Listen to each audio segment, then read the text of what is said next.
how important it is for us to touch our suffering, to reconnect with the earth, to reconnect with ourselves.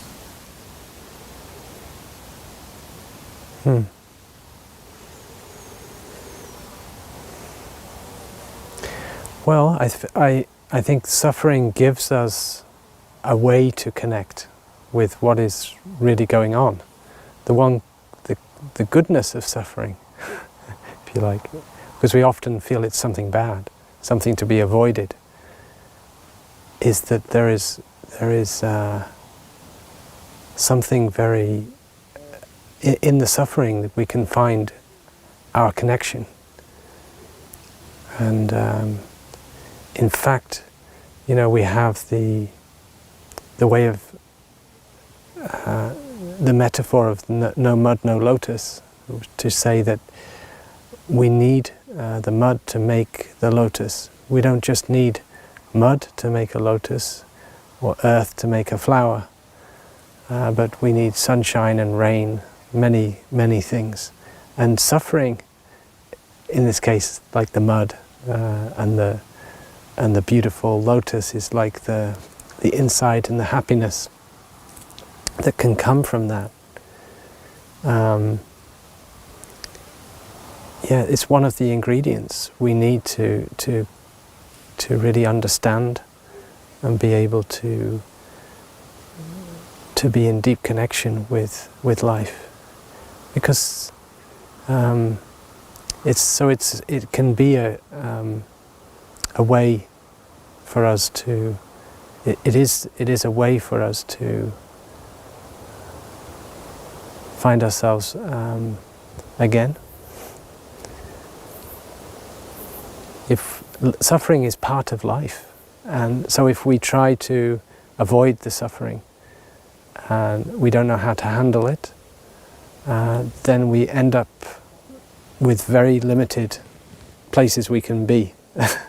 And very quickly we find ourselves in with very small possibilities, because we deny ourselves the possibility that actually suffering can just be part of life and we don't have to be afraid of it. And in fact, we can make good use of it to help us understand more deeply ourselves and other people. If you have a big suffering, one of the first things you can do, one of the first things I do is I remind myself that I'm not alone in my suffering, and if I have this particular kind of suffering, be it even despair or jealousy or anxiety or it can be anger, I'm not alone in that. There must be many people with this particular type of suffering in the world. So in experiencing the suffering in that, I am connecting myself with these people in compassion. I feel, now compassion is possible because I understand what they're going through with their problem, with their kind of suffering. That already brings me some sense of purpose, some sense of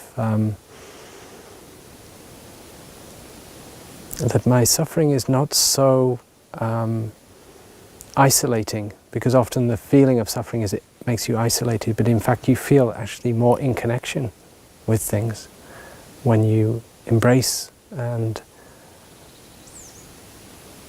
allow your suffering to be there and allow yourself to say, this suffering is my suffering, and it's also other people's suffering.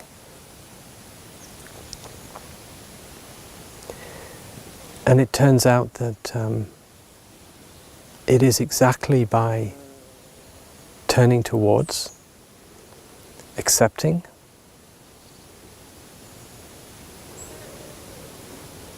and not being afraid of our suffering, but allowing it to be there, to have the capacity to be present with what our suffering, it is exactly in doing that that the suffering can transform, because there is a natural process by which we can re-establish a balance, and we can come back into connection with our happiness, and grow that happiness from this suffering by accepting it